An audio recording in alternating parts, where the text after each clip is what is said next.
if you track women through their ovulation cycle and you show them a picture of a man, same man, and you do nothing but vary his jaw width, when they're ovulating, the guy with the wider jaw is more attractive, and when they're not ovulating, the farthest away from that, the guy with the thinner jaw is more attractive, and that's associated with testosterone levels. And so women who are fertile like more masculine men, and basically if you're on the pill, then you're never in that ovulation phase. And so one thing that may have happened, and I don't know this for sure, but it's interesting to consider, is that since women have been taking the birth control pill, their preference for less masculine men has become more pronounced. And that could easily be one of the things that's fueling at least some of the tension that's existed and exists now politically between men and women. But the point is that you just cannot ignore the massive consequences of a biological revolution like that, and to make any other factor causal when you're trying to understand the political movements, especially in the last, say, 40 years, you're putting the cart before the horse. Now, it's reasonable to point out that the pill wouldn't have been accepted as a technology if certain political changes with regards to the emancipation of women hadn't already been in place, right? No one would have even been allowed to do something like investigate contraception. So you can't separate the biological from the political entirely, but it's still very useful to organizing your thinking to realize just how profound a revolution that was. But the neurological structure isn't exactly the mind. Like, the neurological structure isn't exactly your consciousness. There's some relationship between them that we don't know. And the unconscious, from a conceptual perspective, is the place that your memories are that you sometimes can get access to and sometimes can't. And so you might think, well, that there are the memories that you can't get access to, there might be a variety of reasons you can't get access to them. One might be that you've just forgotten them. And one might be that they're so painful that you don't want to bring them to mind. You'll engage in tricks to stop yourself from getting access to them. Or maybe they're memories that are so complex and painful that even if you did get access to them, you wouldn't exactly know what to do with them. And so there's not a lot of reason for you to bring them to mind, because all it is pain without any utility. And when you understand that a little bit, you understand more about what Freud meant by repression.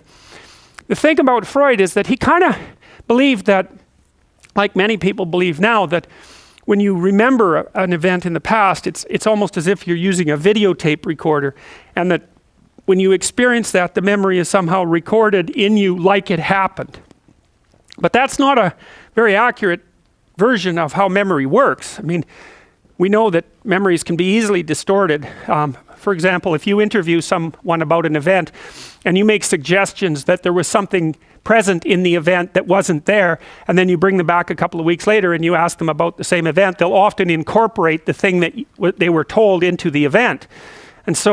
And the idea that you can make an objective record of something that's happening to you is kind of a strange notion anyways, because, so for example, if you're having an argument with someone and later you're asked what the argument was about and the other person is asked what the argument is about, there's no necessary reason why the accounts will jibe at all, because a lot of time when you're having an argument with someone, you're arguing about what the argument is about, right? You say, well, you're angry at me. Well, why? This is why I think you're angry at me. And you say, no, this is why I think this event has occurred. And you're thinking about, especially if we know each other well, you're thinking about the contextualization of that event across our entire history. And I'm doing the same thing. And I'm going to highlight things that you're not going to highlight. And I'm going to draw causal inferences that you're not going to draw. And for us just to get on the same page about the memory is going to be very difficult. So the idea that, especially with complex interactions with people, that you can somehow make a video recording of the memory and actually capture what happens is very, very, it's not true. You can't. I mean, you might be able to extract out certain objective facts, but generally, if it's a dialogical issue, if it's a relationship issue, it spans such a long period of time that just cutting a slice of it out doesn't constitute a reasonable record of what it means. And that's what you're more concerned with too. Like when you have an experience, you're not so much concerned about what happened from an objective perspective. You're more concerned about what the experience means. And then you might ask, well, what does it mean to mean something? And that was the question I was trying to answer in that paper I had you read right at the beginning of the class. But one of the things that meaning means is that it has implication for the way you look at the world or the way you act in the world. And so if I tell you something meaningful, what that's going to mean is in the future you're going to act slightly differently, or maybe radically differently, depending on how meaningful it is, but also that the way that you look at the world has shifted. And the way that you look at the world is actually an unconscious process. I mean, you don't know while you're looking at the world how it is or why it is that you're looking at the world in that way. I mean, because, well, first of all, it would just be too complicated. And second, you wouldn't be able to concentrate on what was actually going on. So your attention, for example, is mediated by unconscious forces. And you know that perfectly well. And this is another Freudian observation. You know, if you're sitting down to study, for example, your conscious intent is to study, but you know perfectly well that all sorts of distraction fantasies are going to enter the theater of your imagination non-stop and annoyingly, and there isn't really a lot you can do about that except maybe wait it out.